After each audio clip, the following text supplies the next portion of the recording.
अगर peoples involvement रहेगा तो जो आउटपुट रहेगा वो हर एक गांव सुजलाम सुफलाम बनेगा। और हर एक गांव जब सुजलाम सुफलाम बनेगा तो भारत देश पूरे दुनिया का number 1 and only green economy in the world बनेगा। अभी हम ऐसे व्यक्ति को बुलाना चाहेंगे कि जो इस इंजन के तैयारी के लिए और डेवलपमेंट के लिए दिन रात काम करते हैं, जो इसके क्रिएटर है तो और पूरे एमसीएल के हमारे ऊर्जा केंद्र है। सो लेट्स वेलकम हमारे एमसीएल के रचनाकार, सलाहकार और शिल्पकार doctor Shyam Golab sir. Thank you.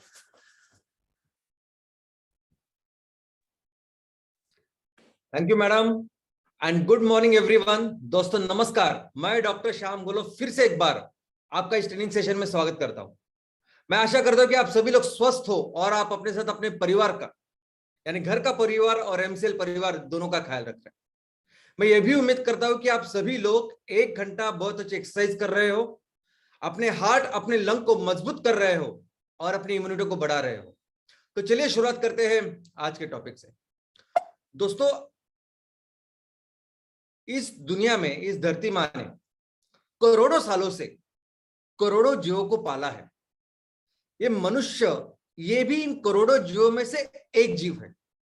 हजारों सालों तक ये मनुष्य बाकी के जानवरों जैसे जंगलों में घूमता था, गुफाओं में रहता था और मारकर यहां वहां भटक के अपना गुजारा करता था। वो एक चीज थी जिसकी वजह से मनुष्य एक जगह रुकने लगा और वो गुजारा करने लगा, वो चीज थी एग्रीकल्चर। वो एक चीज जिसकी वजह से मनुष्य एक जगह बस्ती करने लगा, जिसकी वजह से वो समाज प्रिय, यानी जानवर से समाज प्रिय इंसान या समाज प्रिय प्राणी अगर वो बना तो वो थी एग्रीकल्चर। दोस्तों, यही एग्रीकल्चर है कि जिसकी वजह से हमारे अलग अलग दुनिया में अलग अलग जगह पे संस्कृतियों की या इस माध्यमों की शुरुआत हुई। दोस्तों, जब इस एग्रीकल्चर के तंत्र बहुत बड़े, टेक्नोलॉजी बेहतर हुई, पद्धति बेहतर हुई और मनुष्य ने यह जाना, यह समझा कि किससे कैसे मैं इस जमीन से ज्यादा धान उगा सकता हूं, ज्यादा अनाज उगा सकता हूं। और जब ये सरप्लस अनाज तैयार होने लगा, तब ऐसी जगह पे जहां ज्यादा अनाज तैयार होने लगा, ज्यादा से ज्यादा लोग आने लगे, बस रहने लगे। और यही से फिर शुरुआत हुई गांवों की, शहरों की। दोस्तों, दुनिया में जितनी भी सभ्यता की शुरुआत हुई है, सिविलाइजेशन की शुरुआत हुई है, वो हुई है एग्रीकल्चर की वजह से, वो हुई है हमारी खेती बाड़ी की वजह से।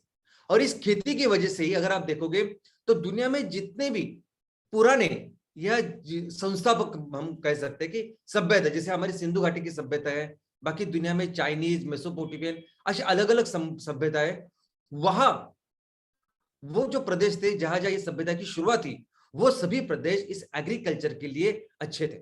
वो ऐसे प्रदेश थे कि जहां ज्यादा से ज्यादा धान, ज्यादा से ज्यादा अनाज इंसान उगा सकता था और जिसकी वजह से शहरें तैयार हुई। और ये सभी शहर अगर आप देखोगे तो ये मैक्सिमम में सभ्यताएं, ये सभी शहरें किसी न किसी नदी के ऊपर थे। अगर आप इजिप्ट में जाओगे, इजिप्ट में ये पहाड़ देखोगे, आपको लगेगा ये क्या है, ये तो पूरा रेगिस्तान है। लेकिन ये आज रेगिस्तान, एक ऐसा जमाना था, एक ऐसा वक्त हुआ करता था कि ये सब, यहाँ एक बहुत बड़ी नदी यूफ्रेटिस करके बहती थी और ये पूरा जो इलाका था वो हरा भरा था। दोस्तों, दुनिया में ये सभी शहरों की जब शुरुआत हुई तो इस शहर का या हर शहर का जो व्यवस्थापन है, प्रशासन, वो कैसे चलता था।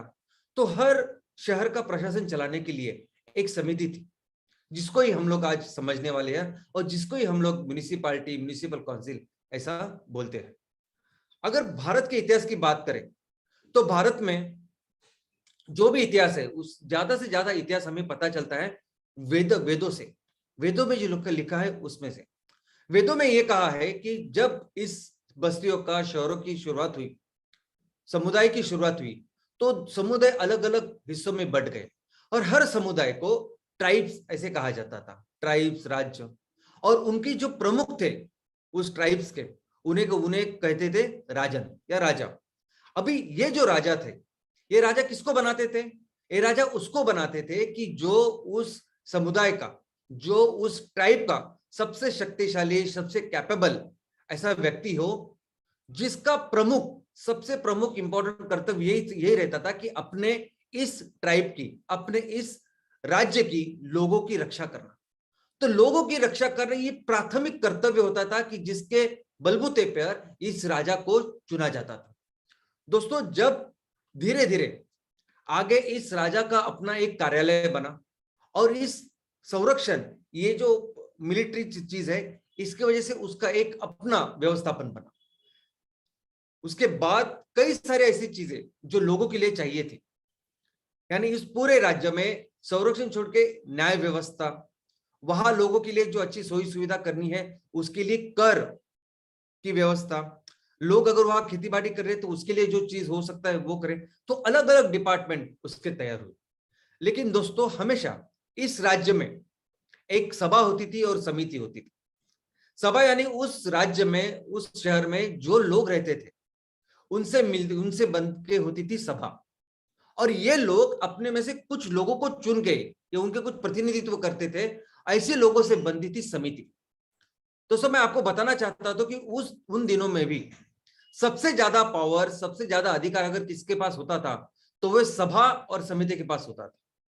राजा के जो कर्तव्य थे, उसकी जो जवाबदारी थी वो तो थी, लेकिन सबसे ज्यादा जो अमर्याद अधिकार अगर किसी के पास होते थे तो वो सभा और समिति के पास होते थे। राजा वही करता था जो लोगों की सभा, लोगों की समिति उनको बताती थी। तो दोस्तों, हम लोग ये कह सकते हैं कि हमारे प्राचीन भारत से हमारी संस्कृति ही रही है ये लोकतंत्र की। हमारी संस्कृति में, हमारी वेदों में अगर आप देखोगे तो हर जगह इसका जिक्र है कि राजा वही करता था जो लोग उनके कहते थे, और इन सभा और समिति को ज्यादा पावर, ज्यादा अधिकार होते थे। तो ये लोकतंत्र की सिस्टम हमारे शुरुआत में, हमारी जो सभ्यता सिंधु घाटी की शुरुआत हुई तब से ये संस्कृति, ये सभ्यता, ये हमारा कल्चर, इसकी शुरुआत हुई, ये लोकतंत्र की शुरुआत हुई। उसके बाद कई राजा आ गए, उसके बाद ऐसा भी हुआ कि बाहर के लोग आ गए और यही के हो गए, कई सल्तनतें आई। इन लोगों ने फिर जो हमारी संस्कृति थी और उनका जो काम करने का तरीका था उस तरह से अपना प्रशासन लिया, आगे बढ़ाया। लेकिन आज की तारीख में जो हम शहरों का प्रशासन देख रहे हैं, जो अलग अलग नगर निगम है, नगर पंचायत है, ये पूरा जो मॉडर्न सिस्टम आज हम लोग देख रहे हैं, उसकी नींव रखी गई, उसकी शुरुआत हुई वो ब्रिटिश पीरियड में। अंग्रेजों के जमाने में ये सभी जो ये म्युनिसिपल काउंसिल, ये सभी जो हम लोग नगर पंचायत सब देखते हैं, इसकी प्रशासन की शुरुआत हुई। सबसे पहले मैं आपको बताना चाहूंगा कि भारत का सबसे पहले जो म्युनिसिपल काउंसिल या नगर परिषद बना वो कोची में, केरल में जो कोची नाम का शहर है उस पे बना। उसमें 1664 में डच, यानी हमारा भारत इतना समृद्ध था कि सिर्फ अंग्रेजी नहीं, कई सारे लोग यहाँ से वहां, सभी यूरोपियन, आज हम जिन्हें कहते हैं कि हमसे बहुत ज्यादा डेवलप्ड ऐसे देश है, वो सभी हमें ढूंढते ढूंढते यहाँ आते थे। तो सबसे पहले वो डच, पोर्चुगीज भी वैसे आए। तो सबसे पहले जो म्युनिसिपल काउंसिल वो यही डच ने बनाया था कोची में। उसके बाद 3 साल के बाद अंग्रेजों ने भी मद्रास म्युनिसिपल काउंसिल करके मद्रास शहर में इस काउंसिल की स्थापना की और एडमिनिस्ट्रेशन की शुरुआत की। तो इन अंग्रेजों ने जहां जहां जिस जिस शहरों में उनका काम था उन शहरों को विकसित किया और हर शहर में उन्होंने अपने अपने तरीके से उन काउंसिल की शुरुआत की। अब इस काउंसिल का काम कैसे चलता था? तो काउंसिल का काम वैसे ही चलता था जैसे पूरे देश में इन अंग्रेजों का प्रशासन चलता था। तो अंग्रेज अपने अपने तरीके से ये सभी शहर के काउंसिल चलाया करते थे। लेकिन चेंज तब हुआ जब भारत में एक लॉर्ड रिपन करके वाइसरॉय आ गए। लॉर्ड रिपन के 1880 से लेकर 1884 तक ऐसे 5 साल के लिए थे। वाइसरॉय ने ऐसे समझे कि ब्रिटिश एडमिनिस्ट्रेशन की सबसे बड़ी व्यक्ति, सबसे बड़ी पोस्ट है वाइसरॉय। उन्होंने आने के बाद कुछ महत्वपूर्ण चेंजेस हमारे इस पूरे एडमिनिस्ट्रेशन में की। उन्होंने पहली बार ये सभी जो एडमिनिस्ट्रेशन चल रहा था, ये सभी म्युनिसिपल काउंसिल चल रहा था, वहां उन्होंने एक संकल्पना दी और उस संकल्पना का नाम था स्थानिक स्वराज्य संस्था, लोकल सेल्फ गवर्नमेंट। उन्होंने ये कहा कि ये सभी जो काउंसिल्स है, ये सभी शहरों को चलाने वाली जो संस्था है, उनको चलाना चाहिए वहां के रहने वाले लोगों ने। इसीलिए उनको कहते हैं कि स्थानिक स्वराज्य संस्था। स्थानिक यानी उस शहर में रहने वाले लोग अपने राज्य को चलाएंगे, स्वराज्य को चलाएंगे, तो ऐसी संस्था। तो ऐसा रेजोल्यूशन उन्होंने पास किया। तब कोई कायदा कानून बना नहीं था, लेकिन उसके बाद जितने भी कायदे कानून बने, जो प्रमुख कानून बने ब्रिटिश इंडिया के, वो थे गवर्नमेंट ऑफ इंडिया एक्ट 1919 का और 1935 का। ये दो बहुत महत्वपूर्ण एक्ट थे, जिसके बाद फिर गवर्नमेंट ऑफ इंडिया का वो कायदा बना और हम लोग आजाद हो गए। ये दोनों ही एक्ट में ये स्थानिक स्वराज्य संस्था का बहुत प्रमुख ऐसा जिक्र था, और इस कानून में वो कानून से वो लागू था। दोस्तों, आजादी के बाद हमने कई सारे काम किए, कई सारे इसको आगे बढ़ाया, लेकिन आज की तारीख में, आज आपके आपके शहर में जो भी कामकाज होता है, जो भी प्रशासन होता है, जिस तरह से व्यवस्थापन चल रहा है, वो सभी व्यवस्थापन जिस कानून के आधार पर चलता है, ये सभी ढांचा, ये सभी चीजें, ये सभी डायरेक्टिव्स, प्रिंसिपल जिसने बनाया, वो कानून था 74वीं अपनी घटना दुरुस्ती। 74वीं घटना दुरुस्ती जो 1992 में हुई, वो स्पेशली इसके लिए थी कि शहरों पे जो ये स्थानिक स्वराज्य संस्था या म्युनिसिपल काउंसिल काम कर रहे, उसकी पूरी रचना इस कायदे ने तैयार की। यही वो कायदा था कि जिसने ये डिसाइड किया कि हर शहर वार्ड में बांटा जाएगा। हर वार्ड में एक नगर सेवक होगा, और वो नगर सेवक मिलके उस शहर के काउंसिल को चलाएंगे। उसमें से एक प्रमुख होगा, जिसे हम उस शहर का प्रथम नागरिक या मेयर कहेंगे, जो इसका प्रमुख होगा। उसके अलावा ये हर म्युनिसिपल काउंसिल की पूरे देश में त्रिस्तरीय रचना होगी। उसके अलावा इस पूरे प्रशासन में 33% आरक्षण होगा महिलाओं के लिए। इसका स्पेशल इलेक्शन होगा, जिसकी पूरी जिम्मेदारी वहां के राज्य सरकार पे होगी, और उस राज्य सरकार के लिए एक स्पेशल कमीशन आयोग की स्थापना की जाएगी, जो होगा राज्य निर्वाचन आयोग या स्टेट इलेक्शन कमीशन।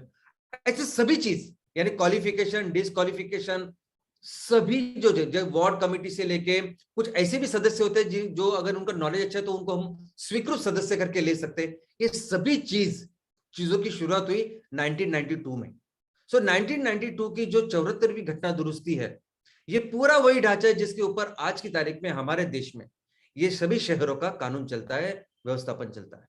तो चलिए देखते हैं कि क्या है म्युनिसिपल काउंसिल। तो म्युनिसिपल काउंसिल तो वह अपने शहर का व्यवस्थापन चलाने वाला जो एक परिषद है, उसे हम लोग म्युनिसिपल काउंसिल कह सकते हैं। और ये परिषद, ये पालिका, ये काउंसिल एक लोकल सेल्फ गवर्नमेंट यानी स्थानिक स्वराज्य संस्था है। यानी कौन बनाता है ये काउंसिल, कौन बनाती है संस्था? तो वहां रहने वाले लोग उनके जो प्रतिनिधि है, उनके थ्रू पूरे शहर का एडमिनिस्ट्रेशन चलाते हैं, और उसी को कहते हैं हम म्युनिसिपल काउंसिल। दोस्तों, अभी ये नगर पालिका का ये जो चीज है, अभी हमारा जो भारत अगर आप देखोगे तो पूरे भारत का एडमिनिस्ट्रेशन है, तो भारत को हम दो इसमें डिवाइड कर सकते हैं, एक ग्रामीण भारत और एक शहर का भारत। तो ग्रामीण भारत में प्रशासन कैसे चलता है? तो ग्रामीण भारत में प्रशासन चलता है पंचायत राज सिस्टम से। ग्रामीण भारत में भी वो संकल्पना है कि जहां लोग चलाते हैं। ये पंचायत राज सिस्टम का भी मूल जो संकल्पना है वो है लोकतंत्र। यहां त्रिस्तरीय रचना होती है पंचायत राज सिस्टम में। सबसे पहले तो गांव के लेवल पे होती है ग्राम पंचायत। उस ग्राम पंचायत के नेक्स्ट लेवल पे होता है तहसील, ब्लॉक। वहां होती है तहसील की पंचायत। और नेक्स्ट लेवल, तीसरा लेवल है वो है जिले का लेवल, जहां होते है जिला परिषद। तो ये ग्राम पंचायत, पंचायत समिति और जिला परिषद, ऐसे 3 रचनों में होता है ये पंचायत राज सिस्टम, जो हमारे देश में पूरे ग्रामीण इलाके में आज की तारीख में ऐसे हमारा कारोबार चलता है। जो कोई व्यक्ति किसी गांव में अगर रहता है तो वो अपने ग्राम पंचायत के लिए भी सदस्यों को चुन के देता है, लेकिन वही सदस्य वो पंचायत समिति की सदस्यों को भी चुन के देता है। वही पर्सन, वही व्यक्ति, वही नागरिक फिर जेडपी के लिए, जिला परिषद के लिए जो पर्सन होता है, उनको भी चुन के देता है। क्योंकि गांव से बनता है ग्राम पंचायत। इन ग्राम पंचायत से बनती है पंचायत समिति, और पंचायत समिति से बनती है जिला। लेकिन शहरों में ऐसा नहीं है। शहरों में भी सेम तरह की एक त्रिस्तरीय रचना है। जैसा हमने ग्राम पंचायत में देखा, वैसे शहरों में भी है। शहरों में भी 3 अलग अलग लेवल के काउंसिल्स हैं, और ये जो रचना है ये भी लोक संख्या के अनुसार है। तो छोटी लोक संख्या होने वाले जो शहर है, उनको हम लोग कहेंगे नगर पंचायत। उससे बड़ी जो जो उसके बड़ी जो शहर है उनकी लोक संख्या है, उन्हें वहां होती है नगर पालिका, और उसके बड़े जो शहर होते हैं वहां होते हैं नगर निगम या म्युनिसिपल कॉर्पोरेशन। अब ये तीन जो त्रिस्तरीय रचना है, जो त्रिस्तरीय रचना पंचायत राज सिस्टम जैसे ही है, लेकिन उसमें मूलभूत बदल यह है कि यहाँ एक शहर का दूसरे शहर के साथ कोई ताल्लुकात नहीं होता। हर शहर का अपना अपना एक सिस्टम होता है। गांव में वैसा नहीं होता, गांव से बनती है ग्राम पंचायत और उसी गांव से बनती है पंचायत समिति और जिला परिषद, लेकिन वहां ऐसे नहीं है। वहां अगर आप पंचायत समिति है तो पंचायत समिति अलग है, सॉरी नगर पंचायत अलग है, नगर पालिका अलग है, और ये दोनों अलग अलग जैसे से अपने अपने से उनका कोई ताल्लुकात टेक्निकल या फाइनेंशियल नहीं होता है। ये सभी अपने आप में करने वाली एक स्थानिक स्वराज्य संस्था होती है। तो सबसे पहले आती है नगर पंचायत। अब नगर पंचायत यानी ऐसे छोटे शहर जहां लोक संख्या होती है 10,000 से लेके 25,000, 10,000 से होती है 40,000 तक, 50,000 तक। अभी हमारे राज्य में ये लोक संख्या कितनी होनी चाहिए कि इसे हम नगर पंचायत बोले, ये उस राज्य के जो गवर्नमेंट है, गवर्नर है, वो सोचती है, वो तय करती है। इसलिए आप देखोगे कि हमारे देश में अलग अलग राज्यों में ये नंबर अलग है। तो किसी राज्य में नगर पंचायत बनती है 10,000 से 25,000 तक, किसी राज्य में बनती है 10,000 से 40,000 तक, किसी राज्य में 10,000 से 50, और किसी राज्य में 10,000 से 1,00,000 तक। तो हमारे देश में कुल 2,182 इतने नगर पंचायत। नेक्स्ट जो है वो नगर पालिका। जब इन शहरों की लोक संख्या 1,00,000 से बढ़कर 10,00,000 के बीच में होती है तो उन्हें म्युनिसिपल काउंसिल या नगर पालिका ऐसे कहते हैं। दोस्तों, ये जो नगर पालिका है ये बहुत बड़े क्षेत्र में हमारे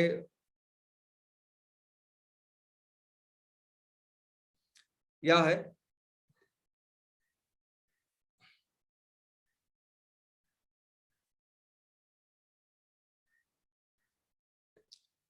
और नेक्स्ट जो है म्युनिसिपल कॉर्पोरेशन।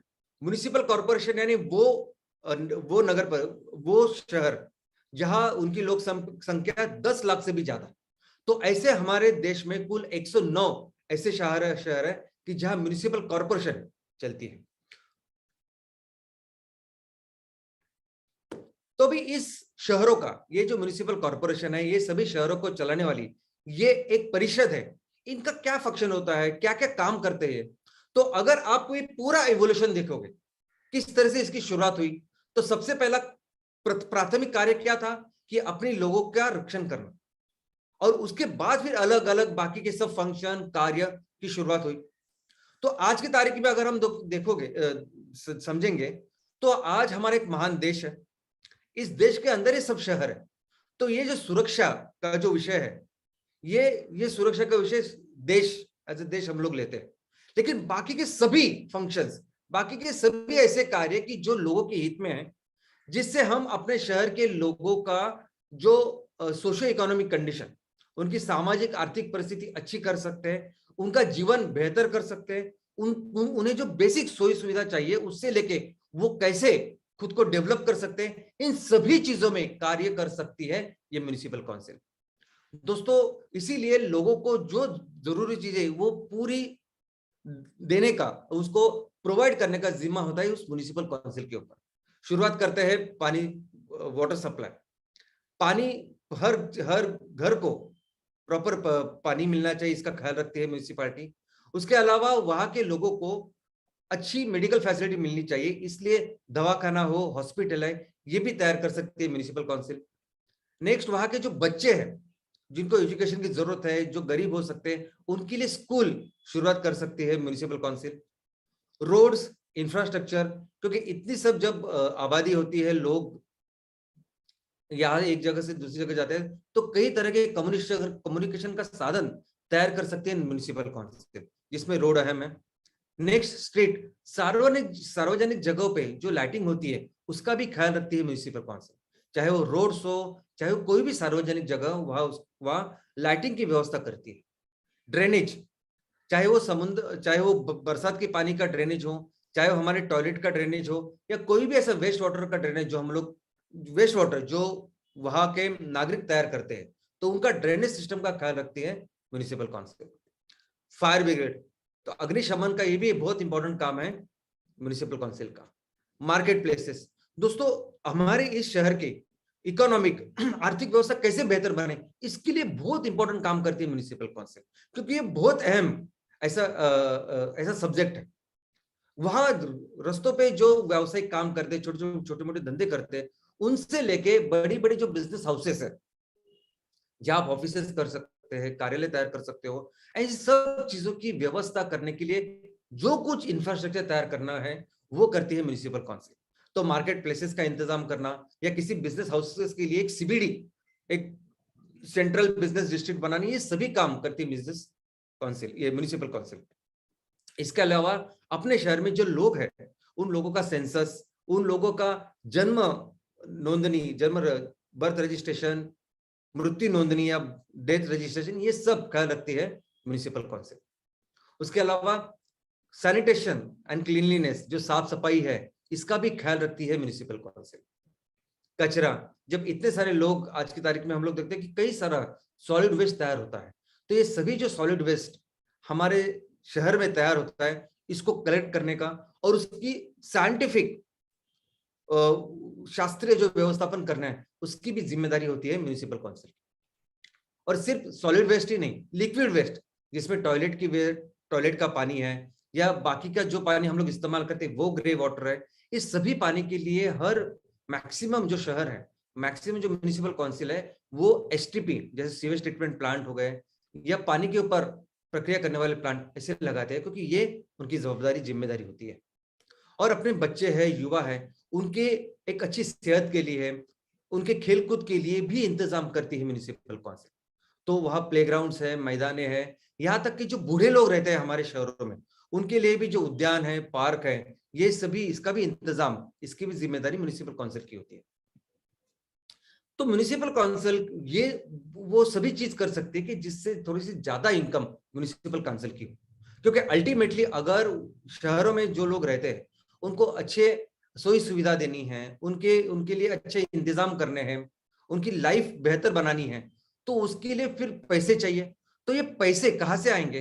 तो अपने शहर में हम लोग क्या कर सकते हैं, ऐसी कौन सी कमर्शियल एक्टिविटी की जिससे दो पैसे मिल सकते हैं, ये सभी तरह के काम कर सकती है म्युनिसिपल काउंसिल। दोस्तों, ये सभी जो कार्य है म्युनिसिपल काउंसिल करती है, वो शायद मैं आपको यहाँ इस वक्त में बता नहीं सकता। मुझे लगता है आप जब पढ़ेंगे, आप अपने शहरों में, अपने तहसील में, शहरों में जाओगे, तो आपको पता चलेगा कि म्युनिसिपल काउंसिल क्या क्या काम करती है, क्या क्या जिम्मेदारी उनकी हो सकती है। लेकिन उनका ऑब्जेक्टिव क्या है, उनका लक्ष्य क्या है, किस वजह से ये संकल्पना की शुरुआत हुई, ये समझना बहुत जरूरी है। और वो ये है कि उन सबका ऑब्जेक्टिव ये होता है कि कैसे इस शहर को बेहतर बने, कैसे इस शहर में जो रहने वाले जो नागरिक है उनका सोशियो इकोनॉमिक यानी सामाजिक और आर्थिक बेटरमेंट करे, डेवलपमेंट करे, विकास करे। यही उनका सबसे इंपॉर्टेंट लक्ष्य होता है। और इसके लिए जो जरूरी है वो सभी कुछ कर सकती है म्युनिसिपल काउंसिल। तो अभी ये करने के लिए जो पैसे चाहिए, तो पैसे कहां से आते हैं? तो सबसे पहले जो सबसे बड़ा सोर्स इस म्युनिसिपल काउंसिल्स का है वो है टैक्सेस। जो लोग शहर में रहते हैं उनसे कई तरह के टैक्सेस, कर, ये म्युनिसिपल काउंसिल वसूल करती है। तो उसमें प्रॉपर्टी टैक्स, आप जहां दुकान है अगर आपका है तो शॉप का टैक्स, एंटरटेनमेंट टैक्स, वाटर जो पानी सप्लाई, पानी का टैक्स, हाउस का अपना एक अलग टैक्स होता है। तो इस सभी की तरह के अलग अलग टैक्सेस म्युनिसिपैलिटी कर सकती है। और ये भी यूनिफॉर्म नहीं है, हर शहर अपनी जो स्थानिक परिस्थिति है वो देख के अलग अलग टैक्स का निर्माण कर सकती है। इसके अलावा कुछ शहर ऐसे होते हैं कि जो एंट्री के ऊपर टैक्स लगाते हैं, जिन्हें टोल टैक्स या एंट्री टैक्स कहते हैं। इसके अलावा ये कमर्शियल एक्टिविटीज, तो जैसे मैंने कहा कि हर म्युनिसिपल काउंसिल इनकम बढ़ाने के लिए, आमदनी बढ़ाने के लिए बहुत सारी चीजें कर सकती है।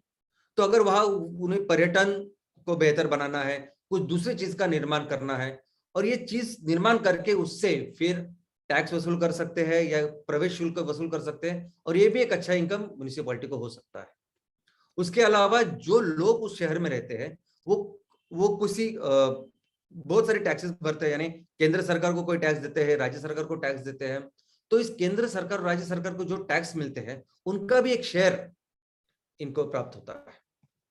उसके अलावा हमारे शहर को अगर इंफ्रास्ट्रक्चर बेहतर बनाना है, रोड्स हो, ब्रिजेस हो, या कुछ ऐसी सुविधा जो लोगों के लिए जरूरत है उसका निर्माण करना है, तो उसके लिए ये म्युनिसिपल काउंसिल लोन भी ले सकती है। जैसे हम बैंक का लोन लेते हैं, वैसे ही बैंक, कोई भी वित्तीय संस्था इससे म्युनिसिपल काउंसिल लोन ले सकती है। और सिर्फ अंतरदेशीय ही नहीं, बाहर के अंतरराष्ट्रीय लेवल पे भी कोई जो वित्तीय संस्था है उनसे भी ये लोन ले सकती है। प्रोफेशनल टैक्स, उस शहर में रहने वाले जो प्रोफेशनल्स है, जैसे डॉक्टर्स है, लॉयर्स है, सीए, सीएस, टैक्स कंसल्टेंट, ये सभी जो लोग हैं जो उस शहर में प्रैक्टिस करते हैं, उनसे भी एक प्रोफेशनल टैक्स वहां के म्युनिसिपल काउंसिल लेती है।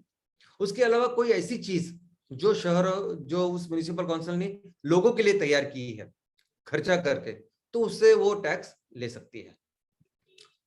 तो इस शहर में हमारे देश में अभी इतने सारे अलग अलग तरह के शहर हमने देखे, तो कई सारे चुनौतियां अभी आज हम लोग देखते हैं, कई सारी समस्या आज हमारे सामने हैं।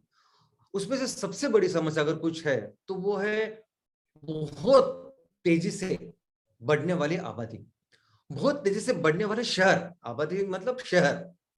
ये शहर आज के तारीख में इतने तेजी से बढ़ रहे हैं क्योंकि शहर अगर उसकी जो ग्रोथ है, एक तो हो सकती है प्राकृतिक ग्रोथ, नेचुरल ग्रोथ। अगर उस शहर में 2 लाख 5 लाख लोग हैं, उनकी जो बर्थ रेट है उसके हिसाब से वो शहर बढ़ना चाहिए, लेकिन उससे कई गुना ज्यादा आज की तारीख में सभी शहर बढ़ रहे हैं, बहुत बहुत फास्ट। हर शहर की अपनी कैपेसिटी होती है ना, कि वहां इतना वो क्षेत्र है और वहां इतने सारे लोगों को हाउसिंग, बाकी की सब फैसिलिटीज वो प्रोवाइड कर सकती है। लेकिन उससे कई ज्यादा आज लोग आ रहे हैं, इतने ज्यादा पैमाने पे लोग आते हैं। और जो बड़े बड़े शहर हैं अपने देश के, वहां तो आप देखोगे जैसे मुंबई, दिल्ली, कलकत्ता, बैंगलोर, वहां तो लोग इतने, क्योंकि वहां की जो लाइफस्टाइल है वो शायद बहुत डिफरेंट होती है, लोगों को बहुत ज्यादा अट्रैक्ट करती है, तो इतने पैमाने पर लोग आते हैं कि वहां आजू बाजू एक अर्बन कॉम्प्लेक्स बन चुका है। यानी आजू बाजू के सभी शहर जो मर्ज हो चुके हैं, इतने बड़े पैमाने पे वो शहर बन चुके हैं। यानी आप कब एक शहर की बाउंड्री छोड़ के दूसरे शहर में जाओगे आपको पता ही नहीं चले।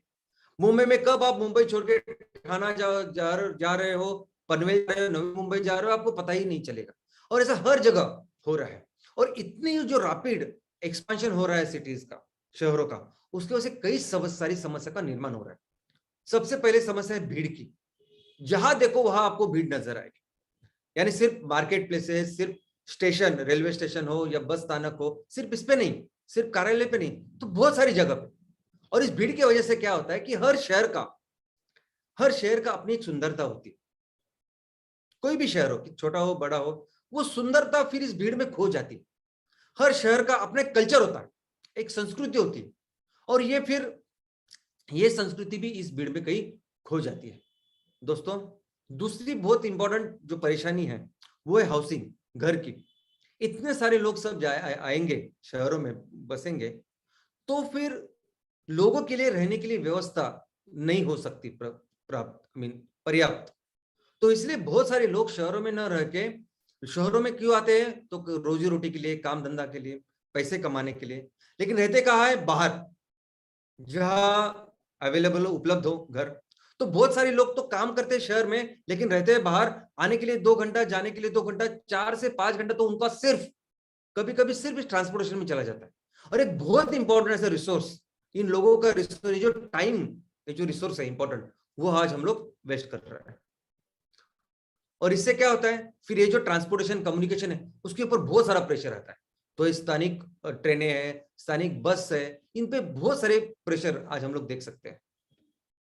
स्लम्स, झोपड़पट्टी, बाहर जाने के इतने प्रॉब्लम होते हैं कि लोग वही झोपड़पट्टी में रहने लगते हैं। और झोपड़पट्टी में कैसे? तो 3-3 मंजिली झोपड़पट्टी होती, ग्राउंड 1 और 2, ऐसी झोपड़पट्टी में लोग रहते।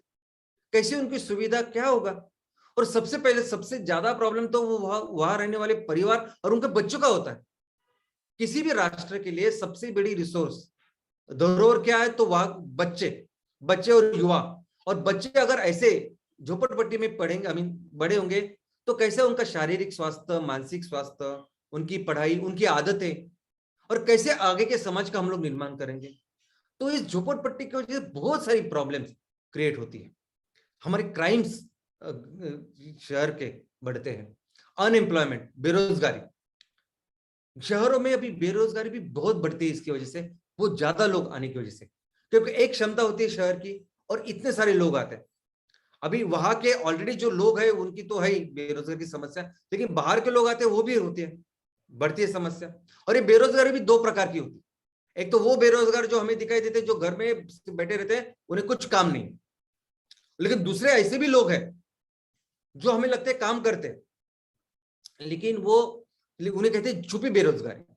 यानी वो ऐसा काम करते हैं जो अगर उन्होंने पढ़ाई की अच्छी तो उनके लेवल का काम ना करके कोई बहुत जो छोटा ऐसा काम है वो करते हैं, और उनकी पढ़ाई का, उनके स्किल का, उनकी कुशलता का कोई फायदा देश को नहीं होता। उसे कहते हैं छुपी बेरोजगारी। और ऐसा करते हैं क्योंकि दूसरा कोई काम ही नहीं है। तो ये दोनों तरह की बेरोजगारी आज शहरों में दिखाई देती है। वाटर सप्लाई, तो एक बार इतने लोग जब आते हैं तो बाकी वहां की जो पालिका प्रशासन है उसकी सब जो कैपेसिटीज है उस पर बहुत सारा प्रेशर आता है।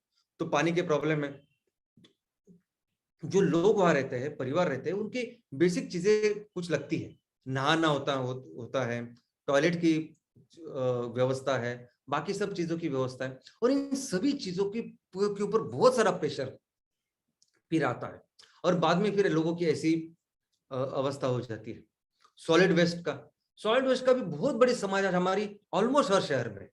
एक तो अच्छी बात है कि 2014 से वो स्वच्छ भारत अभियान की शुरुआत हुई, उसकी वजह से कचरा शायद आपको रास्ते पे ऐसे दिखाई ना दे, लेकिन जो कचरा आज हम लोग कलेक्ट करते हैं, क्योंकि सॉलिड स्वच्छ भारत अभियान के ऊपर एक सेस इनकम टैक्स से मिलता है, और उसकी उसकी वजह से बहुत सारा पैसा नगर पालिका को मिला है, काउंसिल को मिला, कि जिसको वो अच्छी तरह से क्लीन करते हैं। लेकिन वो सभी लेके कचरा वो क्या करते हैं, तो बाहर, शहरों के बाहर अभी उस कचरे के बहुत बड़े पहाड़ उन्होंने बनाए, और ये कचरे के पहाड़ क्या करते हैं, तो जमीन खराब करते हैं, पानी खराब करते हैं। उस पहाड़ को कम करने के लिए यही लोग फिर उसको जलाते हैं, और जलाने के बाद जो धुआं निकलता है वो तो डायरेक्ट कार्सिनोजेंस है। वो धुआं अगर आप इनहेल करोगे तो आपको आपको कार्बन कैंसर हो जाएगा। ऐसे वो नॉन कार्सिनोजेंस है।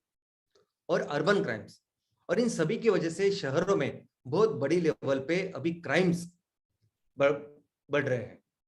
पोल्यूशन, इतने सारे लोग जब रहेंगे, उनकी गाड़ियां, उन गाड़ियों का पोल्यूशन तो है, लेकिन ये जो सॉलिड वेस्ट मैनेजमेंट का जो इशू है, आपने कभी देखा है कभी कोई रबड़ या कोई प्लास्टिक को जलाते हुए? कभी आप देखना कि जब वो रबड़ जलता है, जब वो प्लास्टिक जलता है, कितना धुआं तैयार होता है, और लोग, मैक्सिमम लोग कचरे को जला रहे हैं आज, जिसकी वजह से पोल्यूशन की समस्या बहुत गंभीर हुई है। और नेक्स्ट, पानी। दोस्तों, हर शहर, हमारे भारत का, दुनिया का हर शहर, लेकिन मैं अपने भारत की बात करूं, भारत का हर कोई भी छोटा बड़ा शहर हो, किसी न इसी पानी के स्रोत के यहाँ वो बसा है, नदियां है, तालाब है। इसके वजह से तो वो एग्रीकल्चर अच्छी हुई, और एग्रीकल्चर, वो खेती की वजह से हम लोग वहां बसने लगे और शहर बसने लगे। तो जिसकी वजह से आज हम बसने लगे, आई मीन हमारी शुरुआत हुई, हमारा अस्तित्व की शुरुआत हुई, अभी उसको हम पूरी तरह से मिटा रहे हैं। हर नदी, हर तालाब अगर आप देखोगे तो उसको सिर्फ गटर बना के रखा है हमने। जो भी सॉलिड वेस्ट हो, टॉयलेट का पानी हो, पूरा ड्रेन हो, आज उसमें डालते हैं। और ऑलमोस्ट हर शहर में, जहां पहले अच्छी नदियां बहती थी, वहां आज हम लोग देखते हैं कि गटर जैसी नदियों को तैयार करके रखा है हम लोगों ने। और ये सिर्फ छोटे छोटे शहरों में नहीं, बड़े बड़े शहरों में भी है। बड़े बड़े शहरों में भी आप देखोगे तो नदी पानी के सोर्स, बहुत भयानक अवस्था उनकी है। और इतना ही नहीं, जो नदी होती है, नदी का एक पात्र होता है। नदी का एक पात्र होता है, ऐसा समझे कि साल में 4-5 महीना उसमें पानी हो सकता है, बाकी का पानी नहीं हो सकता, क्योंकि जैसे कुदरत आती है वैसे वो फ्लो चलता है। अभी हमारे लोग कुछ तो उस पात्र में भी कंस्ट्रक्शन करते हैं, घर बनाते हैं, बाकी कुछ कंस्ट्रक्शन करते हैं, और उनको वहां, उस कंस्ट्रक्शन करने के बाद उनको वहां लाइट मिलती है, उनको पानी का कनेक्शन मिलता है, उनको प्रॉपर म्यूनिसिपैलिटी का टैक्स मिलता है, और वो पूरा, ये सभी जो एनक्रोचमेंट है वो प्रॉपर कानूनी हो जाता है। दोस्तों, ये सभी जो प्रॉब्लम्स मैंने आपको बताया ना, ये शायद मैं पूरी तरह से बता भी नहीं सकता, इतने बड़े बड़े प्रॉब्लम्स है शहरों में। एक समस्या अगर आप लोगों ने एक झोपड़पट्टी की समस्या लोगे तो उसमें 100 प्रॉब्लम्स है, 100 अलग अलग तरह। वाटर सप्लाई की एक समस्या लोगे तो उससे 50 प्रॉब्लम मैं आपको बता सकता हूँ। सॉलिड वेस्ट मैनेजमेंट के उसको और 50 प्रॉब्लम मैं आपको बता सकता हूँ। तो प्रॉब्लम, समस्या तो, और हर शहर का एक अलग अलग अपना प्रॉब्लम है, अलग अलग चीजें हैं, अलग अलग व्यवस्था, तो अलग अलग तरह की चुनौतियां उनके सामने हो सकती है। तो तो ये सभी काउंसिल इस प्रॉब्लम्स के लिए क्या सोल्यूशन करती है, तो चलिए देखते हैं। सबसे पहले मैक्सिमम काउंसिल ये करती है कि कैसे हम इस काउंसिल का, इस नगर पंचायत का, नगर परिषद का हम लोग इनकम बढ़ाए, इसके ऊपर ज्यादा ध्यान देते हैं। क्योंकि अगर ज्यादा पैसे मिलेंगे, ज्यादा इनकम होगा, तो तभी हम लोग इस इनकम से लोगों की ये जो परेशानियां दूर कर पाएंगे, एक अच्छी बेहतर जिंदगी उनको दे पाएंगे। इसलिए वो क्या करते हैं कि रिसोर्सेस, जो जितने भी रिसोर्सेस हमारे शहर में जो भी हो सकता है, जो भी पॉसिबिलिटी, जैसे मैंने कहा कि कई सारे कमर्शियल एक्टिविटीज में भी म्यूनिसिपैलिटी काउंसिल पैसे डालती है, इन्वेस्ट करती है, ताकि ज्यादा से ज्यादा लोग आए वहां के। अगर पर्यटन का कुछ स्कोप है वो करे, कुछ मंदिर है, कुछ मस्जिद है अच्छी जिसको बेहतर बना सकते हैं, कुछ पोर्ट है, कुछ समंदर, ऐसा कोई सारी चीज है जो सोचते हैं और उसके ऊपर फिर पैसा कमाने की हम लोग कोशिश करते हैं।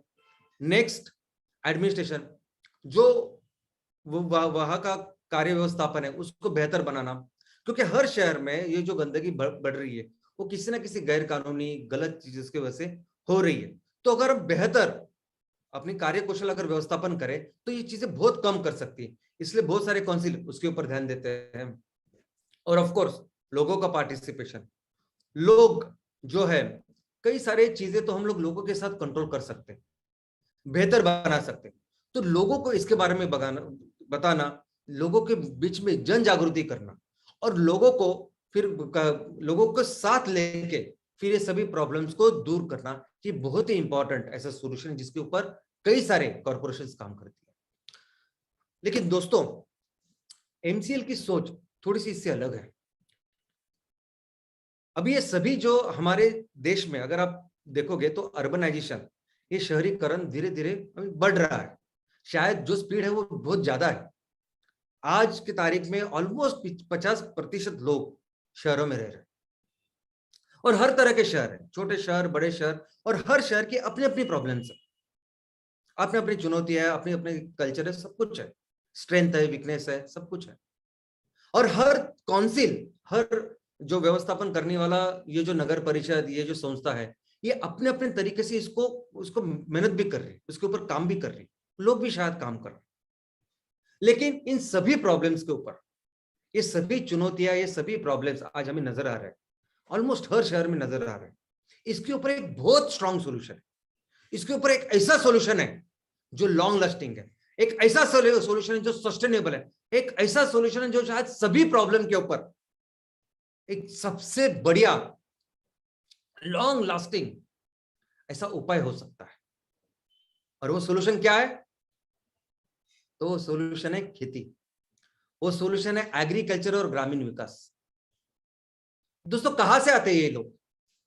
शहरों में ये लोग कहां से आते हैं? अपना अपना गांव छोड़ के तो आ रहे हुआ। क्यों जा रहे? तो जा रहे इसीलिए कि उनको रोजी रोटी की कुछ इंतजाम हो, उनको कुछ नौकरी मिले, उनके बच्चों के लिए कुछ बेहतर एजुकेशन मिले, इसलिए तो जा रहे हैं। और क्या छोड़ के जा रहे हैं? तो अपने गांव। अरे अपने गांव में इतनी कैपेसिटी है, इस खेती में इतनी कैपेसिटी है कि 90% ऑफ द टाइम दुनिया में सबसे बड़ी अर्थव्यवस्था अगर हम लोग किसी के डिपेंड पे, किसी के भरोसे अगर थे, तो वो थे एग्रीकल्चर। ये एग्रीकल्चर ही थे जिसकी वजह से हम लोग दुनिया की सबसे बड़ी, सबसे सर्वश्रेष्ठ इकोनॉमी थे। पूरे दुनिया के लिए 30% इनकम हम लोग तैयार करते थे। 30% इनकम। मैं तो कहता हूं कि जो लोग हमारा गांव छोड़ के शहरों में जाके बैठे ना, वो तो जाने दीजिए, जो शहरों में लोग बैठे ना, उनको भी पूरी तरह से बहुत अच्छा इनकम दे सकते हैं अपने एग्रीकल्चर। अरे इतनी कैपेसिटी है, इतना पोटेंशियल है हमारा। कुदरत ने इतना कुछ दिया है हमें, इस भारत को, इस एग्रीकल्चर को, कि आपको पता नहीं कि इसमें क्या पोटेंशियल है।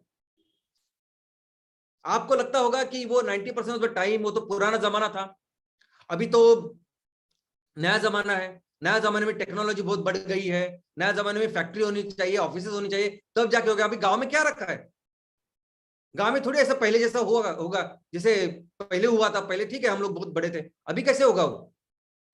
दोस्तों, मैं आपको बात बताऊं कि जो पहले होता था ना, जब पहले हम लोग दुनिया की सबसे बड़ी अर्थव्यवस्था थी, तब जितनी अपॉर्चुनिटी थी, तो वो जो पीरियड था उससे 100 गुना बेहतर पीरियड आज की तारीख में। पूरी दुनिया ने इस विकास के नाम पर, इस इकोनॉमिक डेवलपमेंट के नाम पर एनर्जी के लिए किसका सहारा लिया? किसकी तरफ देखा तो क्रूड ऑयल को एनर्जी करके इस्तेमाल किया और वह फिर ग्रोथ की, और यही क्रूड ऑयल फिर बाकी के दूसरे क्षेत्र में भी लेके हम लोगों ने पेट्रोकेमिकल प्रोडक्ट्स बनाए। सिर्फ 200 सालों में इस क्रूड ऑयल की वजह से पूरी दुनिया तबाही के कगार पे, जिस करोड़ों सालों को इस धरती माँ ने इसका ख्याल रखा है, उसको 200 सालों में हमने पूरी तरह से बर्बाद करके रखा है। आज ऐसी परिस्थिति है, इतनी खराब परिस्थिति बाहर है, और सिर्फ हमारे देश में नहीं पूरी दुनिया में, कि अगर अभी कुछ नहीं किया तो हम लोग, हमारा जिंदा रहना मुश्किल है। और इसका सॉल्यूशन सिर्फ एक ही, वो है एग्रीकल्चर। यानी पहले तो शायद इतनी जरूरत नहीं थी जितनी आज है। आज अपने गांव में जाओ, हर इंच, हर बीघा, हर एकड़ में जितना ज्यादा हो सकता है उतना तैयार करो, आप पूरी दुनिया को बेच सकते हैं हम लोग। आज ऐसी परिस्थिति है कि हमें, अगर हम अपने इस गांव में जाएंगे तो इस गांव में इतनी सारी अपॉर्चुनिटीज है। और अगर आप फैक्ट्री की बात करो तो फैक्ट्री तो लगानी ही पड़ेगी ना, कम से कम कंपलसरी, फैक्ट्री तो कंपलसरी लगानी है। एग्रीकल्चर से रॉ मटेरियल तैयार होगा, वो तो फैक्ट्री तो लगानी ही पड़ेगी ना, कम से कंपलसरी, वो प्रोडक्ट्स तैयार करने पड़ेंगे तब जाके बेचेंगे। तो ये सभी फैक्ट्रियां इतनी एम्प्लॉयमेंट जनरेट कर सकते हैं हम लोग, इतनी आमदनी लोगों की, हमारे किसानों की बढ़ सकती है, इसका अंदाजा ही नहीं है हमें। एक ही सॉल्यूशन है। ये सभी प्रॉब्लम, जो भी किसी भी शहर में कोई भी तरह का अगर प्रॉब्लम है, तो मैं समझता हूं एक ही सॉल्यूशन है। हमें अपनी जो ग्रामीण, जो हमारी अर्थव्यवस्था, उसको मजबूत करना पड़ेगा। दोस्तों, मैं एक डॉक्टर हूं। अगर आपको कभी स्पॉन्डिलिसिस का अगर आपको तकलीफ हो रही है, स्पॉन्डिलिसिस, सर्वाइकल स्पॉन्डिलिसिस, आप डॉक्टर के पास जाओगे और बोलोगे मेरी जो हाथ है, हाथ में बिल्कुल अभी पावर नहीं है, मैं हाथ से कुछ उठा नहीं पाता, लिख नहीं पाता, और बहुत दर्द करता है, बहुत बहुत, और यही से नीचे ही सिर्फ बहुत ज्यादा दर्द करता है। और डॉक्टर क्या करेगा, यहाँ आपका जो नेक है ना, इस गर्दन के यहाँ पीछे इंजेक्शन देगा और ये सही करेगा। प्रॉब्लम तो यहाँ और सॉल्यूशन यहाँ। वैसे ही प्रॉब्लम वहां शहरों में, सॉल्यूशन गांव में है। एक ही सॉल्यूशन है, हमें अपने गांव जाके हमारी इस खेती के ऊपर ध्यान देना पड़ेगा, तो सब कुछ पॉसिबल है। सभी कुछ व्यवस्था, अगर जो भी व्यवस्था आपको चाहिए, जिसकी वजह से आज आप जा रहे हो वहां शहरों में, वो कोई जाने की जरूरत नहीं है। और इस कोरोना ने तो इतना अच्छा दिखा दिया है। कोरोना में पहली बार शायद लोग इतने देर तक अपने अपने गांव में जाके रहे। कोरोना ने आईना दिखाया है। कोरोना ने बताया कि आप इतने दिन से आप यहाँ शहरों में ऐसे रहते थे, गांव में रह के देखिए क्या क्या होता है। और हमने देखा, महसूस किया, भगवान ने, कुदरत ने दिखा दिया हमको कि किस तरह से फर्क हो सकता है।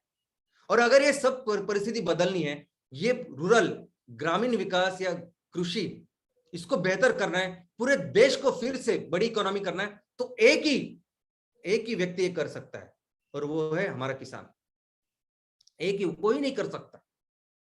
और हमारा, आपका, हमारे इस एमसीएल परिवार का सिर्फ एक ही मकसद है, कोशिश है कि सिर्फ इसको पूरी तरह से इसको एम्पावर करना, इसके हाथ मजबूत करना, जो भी चाहिए हमारे किसान को वो देना, उसके लिए सब कुछ व्यवस्था का निर्माण करना, ये अपना काम है। और दोस्तों, अगर ये करने का सबसे बढ़िया तरीका अगर कुछ है, करेगा कौन, तो हमारा किसान, वही राजा है, वही ये सब पॉसिबल कर सकता है। लेकिन जो पद्धति है करने की, वो सबसे बेहतर, सबसे बेस्ट पद्धति अगर कुछ है, वो है MCL village project. MCL village, I mean, इस एमसीएल में जो भी विजन और मिशन लेके हम लोग चल रहे हैं, हमारी ये पूरी व्यवस्था, हमारा पूरा ही जो परिवार काम कर रहा है, कोई भी विजन हो, कोई भी मिशन हो, ये सिर्फ एमवीपी, एमसीएल विलेज प्रोजेक्ट ही उसको जरिया बना सकता है साकार करने का। हर एमसीएल विलेज प्रोजेक्ट के एंटरप्रेन्योर, जो उद्योजक है, उन्हें सिर्फ अपने ग्राम पंचायत का ख्याल रखना चाहिए। अरे आपके पास 1500, 2000, 2500, 3000 एकड़ इतनी जमीन है, करिए ना कोशिश कि ज्यादा से ज्यादा पैसा हम लोग किसानों को दे पाए, ज्यादा से ज्यादा उससे माल निकाले, प्रोडक्शन करे, ज्यादा से ज्यादा पैसा किसानों को दे, उनको कमा के दे, तो आपको भी मिलने वाला। और ये पूरी व्यवस्था एक अलग व्यवस्था होगी। आज एक गांव क्या कर सकता है और किस तरह से बदल सकता है, ऐसा कितना अच्छा एग्जांपल मैडम ने अभी दिया। इतना डिटेल में मुझे भी नहीं मालूम था कि कैसे शहर का आदमी, पढ़ा लिखा आदमी जाके उन्होंने किया था, मुझे बिल्कुल मालूम नहीं था, आज पहली बार पता चला है। हमें वही करना होगा।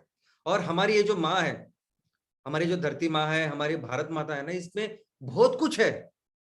मैं तो कहता हूँ कि हमारे गांव में रहने वाले, शहरों में रहने वाले तो है, शहरों में रहने वाले, गांव में रहने वाले, ये छोड़ आजू बाजू के जो हमारे देश है ना, अभी श्रीलंका में इतनी कठिन परिस्थिति है, श्रीलंका हो, बांग्लादेश हो, पाकिस्तान, सबको खिला सकते हैं हम लोग, इतना हमारे पास है, इतना दिया है कुदरत ने हमें सिर्फ क्या करना होगा, हमें अपने गांव को सेल्फ सफिशिएंट बनना होगा। जो भी चीज जिसकी वजह से आज लोग गांव छोड़ के शहरों में जा रहे हैं ना, उसके ऊपर ध्यान देना पड़ेगा कि कैसे हमारे गांव उस सभी चीजों में सक्षम, आत्मनिर्भर बन सकते हैं। इनकम हो, बेहतर इनकम, रोजी रोटी हो, उनको बेहतर सुई सुविधा हो, जो मेडिकल फैसिलिटीज होती है, एजुकेशन होती है हमारे लोगों के लिए, वो कैसे हम लोग तैयार कर सकते हैं हमारे गांव में, इसके ऊपर काम करना पड़ेगा। और दोस्तों यही तरीका है। और अगर जहां तक म्युनिसिपल काउंसिल की बात है, ये जो सभी जो शहर है, शहर के प्रशासन, यहाँ तक जो बात है, तो एमसीएल का विजन यह है उसमें कि एमसीएल समझती है कि हर कोई व्यवस्थापन, एक गांव का व्यवस्थापन से लेके, शहर का व्यवस्थापन से लेके, राज्य का व्यवस्थापन, और कहीं भी जाइए आप, हमारा एक बेसिक तत्व भारत का हमेशा रहा, हमेशा सदियों से, और वो है लोकतंत्र। हमेशा लोग ही है जो इसको, इनके हाथों में उनका फ्यूचर, भविष्य है। तो इसको अगर व्यवस्थापन को बेहतर करना है, हमारे सिटीज, हमारे शहरों को बेहतर करना है, तो उसे सिर्फ लोग ही कर सकते हैं। और दूसरा क्या है, दूसरा एक हमारा तंत्र है जो भी सदियों से चालू है कि हर गांव, हर शहर, अभी सर आज शहर की बात करें तो हर शहर एक स्थानिक स्वराज्य संस्था है, टेक्निकली और लीगली भी बात करें तो स्वराज्य संस्था है, और उनको सेल्फ सफिशिएंट होना है। उनको वो कभी भी कोई भी बाहर से आके उनको मदद नहीं करेगा बेहतर बनने के लिए। कोई भी शहर का व्यवस्थापन है, किसी को भी अगर शहर बेहतर करना है, लोगों को बेहतर सुई सुविधा देनी है, तो उस शहर को काम करना पड़ेगा, उनके काउंसिल को काम करना पड़ेगा, उस काउंसिल को सेल्फ सफिशिएंट बनना पड़ेगा, आत्मनिर्भर बनना पड़ेगा। तो इसीलिए वो काउंसिल क्या करती है, तो इसलिए वो काउंसिल इकोनॉमिक डेवलपमेंट, इसलिए वो काउंसिल जो आर्थिक कैसी प्रगति हो हमारे शहर की, उसके लिए काम करती है। और इसीलिए उस शहर का व्यवस्थापन क्या करता है कि कैसे उस शहर में जो बिजनेसेस है उसके लिए सपोर्ट सिस्टम अच्छी करे, कैसे उस शहर में बाकी की चीजें बेहतर करे ताकि लोगों की इनकम बढ़े, बिजनेसेस बढ़े, और उसके फिर टैक्स, उसी सब चीजें काउंसिल को मिले, इसके लिए काम करती है। और दोस्तों जो भी प्रॉब्लम्स हमारे आज शहरों में, वो दो टाइप के प्रॉब्लम्स है। एक टाइप का प्रॉब्लम यह है कि जो पैसे से सॉल्व कर सकते हैं हम लोग। अगर आपके काउंसिल के पास अच्छा पैसा है तो आप सड़कें अच्छे बना सकते हो, टॉयलेट, सैनिटेशन, जो कुछ सुविधा है, हाउसिंग की जो सुविधा है, वो लोगों को बेहतर कर सकते हो। तो ये वो सब प्रॉब्लम्स है जो पैसों से सॉल्व किए जा सकते हैं। और दूसरे प्रॉब्लम वो है कि जो सिर्फ और सिर्फ लोगों से सॉल्व कर सकते हैं, चाहे वो अमेरिका हो, अमेरिका में कोई शहर, या हमारा कोई शहर हो, वो ऐसे प्रॉब्लम्स है, वहां लोग ही चाहिए। हमारी इस नदियां, हमारे ये सभी जो पानी, ये सब कचरे की व्यवस्था, ये क्राइम्स, ये जो मेंटालिटी, ये सब अच्छा बेहतर करने के लिए लोग चाहिए। और दोस्तों यही तो हमारा बिजनेस मॉडल है, यही तो हमारी बिजनेस स्ट्रैटेजी है। हर तहसील, एमसीएल के लिए हर तहसील अपने आप में एक राज्य है। हर तहसील को, इस राज्य को, हर तहसील को बेहतर बनाना, ये हमारा मकसद है। और आपका कोई भी शहर हो, कोई भी नगर पालिका हो, कोई भी नगर पंचायत हो, या कोई भी म्युनिसिपल कॉर्पोरेशन इवन हो, वो किसी ना किसी तहसील में है। तो आप जिस तहसील में आप काम कर रहे हो, उस तहसील में कोई ना कोई शहर होगा, है आज की तारीख में। तो जब हमने एक व्यवस्था का निर्माण किया है, एक कंपनी का निर्माण करते हैं हम लोग, जिसका नाम है स्टार्टअप, एमसीएल बायोफ्यूल स्टार्टअप, और उसके अंदर प्रोजेक्ट करके ज्यादा से ज्यादा कैसे बिजनेस कर सकते हैं हम लोग, उसके लिए काम कर रहे हैं हम लोग, सभी लोग मिलकर ज्यादा से ज्यादा मेहनत करें, बिजनेस करें, ज्यादा से ज्यादा पैसा करें, कमाएं, और अपने तहसील को एक सुजलाम सुफलाम राज्य बनाए। ये अपना मकसद है। और इस राज्य को जब बनाना है, जब सुजलाम सुफलाम करना है, तो सुजलाम सुफलाम सिर्फ ग्रामीण तहसील को नहीं करना, शहरी तहसील को भी करना है। ये सभी शहर, नगर पालिका, तो वहां भी काम करना है। आज हर ग्राम पंचायत के लिए अपने पास एक प्रॉपर रोड मैप है, एक प्रॉपर तरीका है, बिजनेस सिस्टम है कि हम लोग कैसे काम करने वाले, कैसे एमवीपी काम करेंगे, कैसे उनकी इनकम होगी, सब कुछ है। और वैसे सभी व्यवस्था आने वाले दिनों में इस शहरों में होने वाली है। अभी ये जो हम माल का उत्पादन करेंगे, फ्यूल तैयार करेंगे, बेहतर खाना तैयार करेंगे, ये तो पूरी दुनिया में तो हम लोग बेच ही सकते हैं। मैं हमेशा बार बार आपको बोलता हूँ, लेकिन हमारे जो शहर है, जो हमारे तहसील में, उन्हें भी तो हमें सेल्फ सफिशिएंट करना है, उन्हें भी तो ग्रीन करना है। हर घर का जो अपना रसोई का गैस है उसको 100% रिप्लेस करना है आपके गैस के साथ।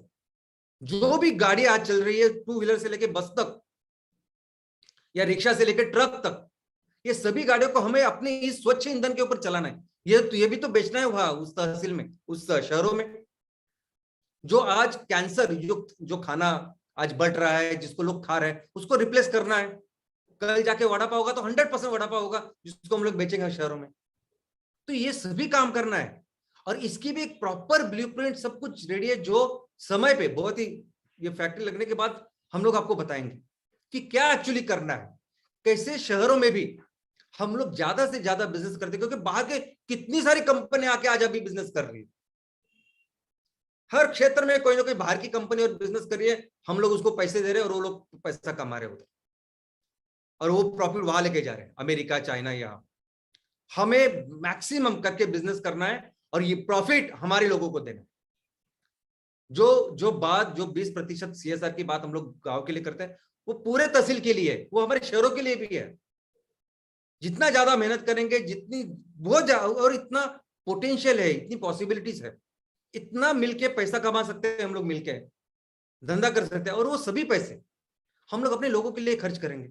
अभी जैसे काउंसिल सोचती है कि हमारे शहरों में हम लोग बिजनेस को बढ़ावा देंगे, इकोनॉमी बेहतर करेंगे, और उससे जो टैक्स मिलेगा उससे हम लोगों की जिंदगी बेहतर करेंगे। हम तो डायरेक्ट बिजनेस कर रहे हैं, डायरेक्ट बिजनेस करेंगे, और उससे जितना भी पैसा हमारे पास बचता है उससे 20% हम लोगों को देंगे।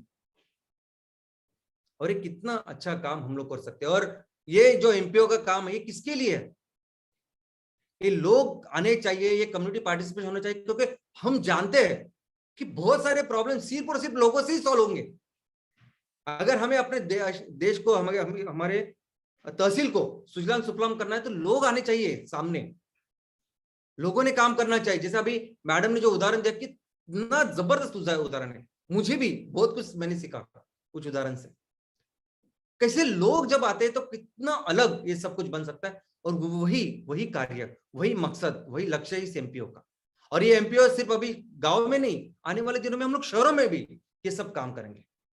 और दोस्तों, हमारा सिर्फ एक ही काम है, देखो, आपका, मेरा, हमारे पूरे फैमिली का एक काम है कि लोगों को सक्षम करना, लोगों की जो जो बेसिक जरूरतें हैं ना, उसको पहले पूरा करना।